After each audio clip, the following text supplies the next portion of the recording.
ಹರಿಯಾಣದ 90 ಕ್ಷೇತ್ರಗಳಿಗೆ ಮತದಾನ ಪ್ರಕ್ರಿಯೆ ಆರಂಭವಾಗಿದ್ದು ಸರತಿ ಸಾಲಿನಲ್ಲಿ ನಿಂತು ಮತವನ್ನ ಚಲಾಯಿಸ್ತಾ ಇದ್ದಾರೆ ಮತದಾರರು. 1031 ಮಂದಿ ಅಭ್ಯರ್ಥಿಗಳ ಭವಿಷ್ಯವನ್ನ ಮತದಾರರು ಬರಿತಾ ಇದ್ದಾರೆ. 90 ಕ್ಷೇತ್ರಗಳಿಗೆ ಮತದಾನ ಆರಂಭವಾಗಿದೆ.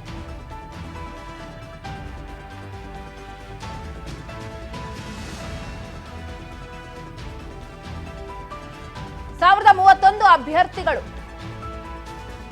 ಭವಿಷ್ಯ ಇವತ್ತು ನಿರ್ಧಾರವಾಗುತ್ತೆ.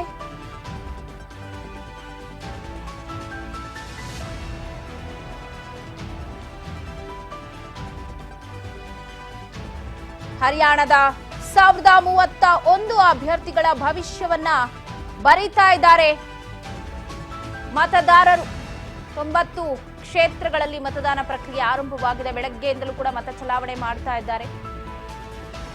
ಮುಖ್ಯಮಂತ್ರಿ ನಯಾಬ್ ಸಿಂಗ್ ಸೈನಿ, ಕುಸ್ತಿಪಟು ವಿನೇಶ್ ಫೋಗಟ್, ಕಾಂಗ್ರೆಸ್ನ ಭೂಪೇಂದರ್ ಸಿಂಗ್ ಹೂಡಾ, ಬಿಜೆಪಿಯ ದುಷ್ಯಂತ್ ಚೌಟಾಲಾ ಸೇರಿ 1031 ಅಭ್ಯರ್ಥಿಗಳ ಭವಿಷ್ಯ ನಿರ್ಧಾರವಾಗುತ್ತೆ. ಇಂದು ಮತದಾನ ಆರಂಭವಾಗಿದ್ದು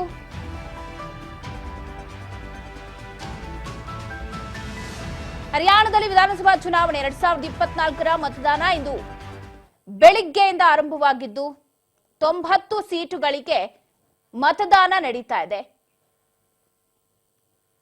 ಈ ಒಂದು ಹರಿಯಾಣ ರೈತರ ಸಮಸ್ಯೆ ಇನ್ನಿತರ ಕಾರಣದಿಂದ ಈ ಚುನಾವಣೆ ಹೆಚ್ಚು ಗಮನ ಸೆಳೀತಾ ಇದ್ದು ಈ ಬಾರಿ ಒಟ್ಟು 1031 ಮಂದಿ ಅಭ್ಯರ್ಥಿಗಳು ಕಣಕ್ಕಿಳಿದಿದ್ದಾರೆ. ರಾಜ್ಯದಲ್ಲಿ 47% ಮಹಿಳಾ ಅಭ್ಯರ್ಥಿಗಳು ಮತದಾನ ಮಾಡ್ತಾ ಇದ್ದು ರಾಜ್ಯ ಚುನಾವಣೆ ಆಯೋಗ ಮತಗಟ್ಟೆ ಸಿಬ್ಬಂದಿ ಸೇರಿ ಸಕಲ ಸಿದ್ಧತೆಯನ್ನ ಮಾಡಿಕೊಂಡಿದ್ದು ಈಗಾಗಲೇ ಬೆಳಗ್ಗೆಯಿಂದ ಆರಂಭವಾಗಿದೆ. ಒಟ್ಟಾರೆಯಲ್ಲಿ ಪುರುಷ ಅಭ್ಯರ್ಥಿಗಳು 930 ಹಾಗೆ 101 ಮಹಿಳಾ ಅಭ್ಯರ್ಥಿಗಳು ಕಣದಲ್ಲಿದ್ದಾರೆ. ಇವರ ಭವಿಷ್ಯ ಇವತ್ತು ನಿರ್ಧಾರವಾಗುತ್ತೆ. ಬೆಳಗ್ಗೆ 7 ಗಂಟೆಯಿಂದಲೇ ಆರಂಭವಾಗಿದೆ. ಸಂಜೆ 6 ಗಂಟೆಯವರೆಗೆ ಮತದಾನ ನಡೆಯುತ್ತೆ. ದೇಶದ ಶ್ರೀಮಂತೆ ಸಾವಿತ್ರ ಜಿಂದಾಲ್, ಕುಸ್ತಿಪಟು ವಿನೇಶ್ ಫೋಗಟ್ ನಂತಹ ಖ್ಯಾತ ಅಭ್ಯರ್ಥಿಗಳು ಕೂಡ ಈ ಬಾರಿ ಸ್ಪರ್ಧೆಯಲ್ಲಿದ್ದಾರೆ. ಬಿಜೆಪಿ ಕಾಂಗ್ರೆಸ್ ಬಂಡಾಯದ ಬಿಸಿ ಕೂಡ ಈಗಾಗಲೇ ಎದುರಿಸಿ ಚುನಾವಣೆಗೆ ಬಂದಿದೆ. ಈ ಬಾರಿಯ ಚುನಾವಣೆ ಬಿಜೆಪಿಗೆ ಬಹಳ ಪ್ರತಿಷ್ಠೆ ಕೂಡ ಆಗಿರುವುದು. ಅಕ್ಟೋಬರ್ 8ನೇ ತಾರೀಕು ಇದರ ಫಲಿತಾಂಶ ಹೊರಬೀಳತ್ತೆ. ಇವತ್ತು ಮತದಾನದ ಒಂದಷ್ಟು ಮಾಹಿತಿಯನ್ನ ರಾಜ್ ನ್ಯೂಸ್ ನಿಮ್ಗೆ ಕೊಡ್ತಾ ಇರೋದು. ಹರಿಯಾಣದ ಮತದಾರರಿಗೆ ಸಾಧ್ಯವಾದಷ್ಟು ಮತ ಚಲಾಯಿಸಿ ಅಂತ ಹೇಳಿ ಈಗಾಗಲೇ ಮನವಿಯನ್ನ ಕೂಡ ಮಾಡಿಕೊಂಡ್ರು ಮುಖ್ಯಮಂತ್ರಿಗಳು. ನಿನ್ನೆ ಪಂಚಕುಲದ ಜನ ನನಗೆ ಮತ್ತೊಮ್ಮೆ ಅವಕಾಶ ಕೊಡ್ತಾರೆ ಅಂತ ಹೇಳಿ ಭರವಸೆ ಕೂಡ ಅವರಿಗಿತ್ತು. ಹ್ಯಾಟ್ರಿಕ್ ಗೆಲುವು ಸಾಧಿಸ್ತೀವಿ ಅನ್ನುವಂಥದ್ದು ಕೂಡ ಹೇಳಿಕೆಯನ್ನ ಕೊಟ್ಟಿದ್ರು. ಸಾಕಷ್ಟು ನಾಯಕರುಗಳು ಕೂಡ ಹೋಪ್ಸ್ ಇಟ್ಕೊಂಡು ಈ ಬಾರಿ ಕಣದಲ್ಲಿ ಇದ್ದಾರೆ. ಕೇಂದ್ರ ಸಚಿವ ಹರಿಯಾಣದ ಮಾಜಿ ಸಿಎಂ ಮನೋಹರ್ ಲಾಲ್ ಖಟ್ಟರ್ ಮಾತನಾಡಿದ್ರು ನಿನ್ನೆ ಹರಿಯಾಣದ ವಿಚಾರವಾಗಿ.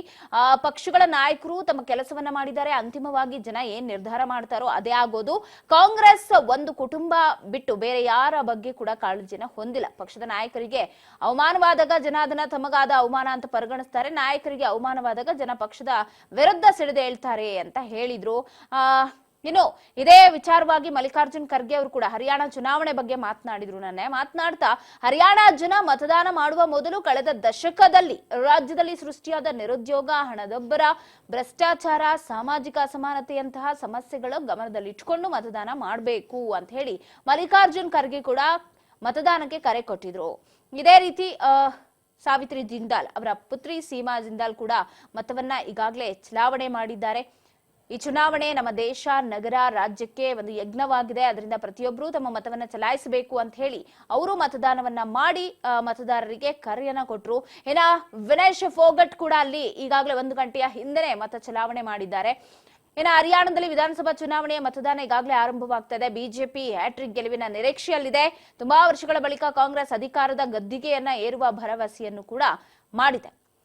ಈಗಾಗಲೇ ಹೇಳಿದಂತೆ ವಿನೇಶ್ ಫೋಗಟ್ ಕಾಂಗ್ರೆಸ್ ಅಭ್ಯರ್ಥಿ ಜುಲಾನಾ ಕ್ಷೇತ್ರದಲ್ಲಿ ಈ ಬಾರಿ ಅವರು ಸ್ಪರ್ಧೆ ಮಾಡಿರೋದು. ಅವರ ಕುಟುಂಬದ ಸದಸ್ಯರು ಕೂಡ ಬಲಾಲಿ ವಿಲ್ನ ಮತಗಟ್ಟೆಗೆ ಬಂದು ಮತವನ್ನ ಚಲಾವಣೆ ಮಾಡಿ ಹೋಗಿದ್ದಾರೆ.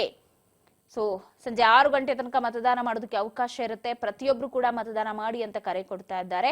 1031 ಅಭ್ಯರ್ಥಿಗಳ ಭವಿಷ್ಯ ಮತದಾರನ ಕೈಯಲ್ಲಿದೆ. 90 ಸದಸ್ಯ ಬಲದ ಹರಿಯಾಣ ವಿಧಾನಸಭಾ ಕ್ಷೇತ್ರದ ಚುನಾವಣೆ ಆರಂಭವಾಗಿರೋದಿದು.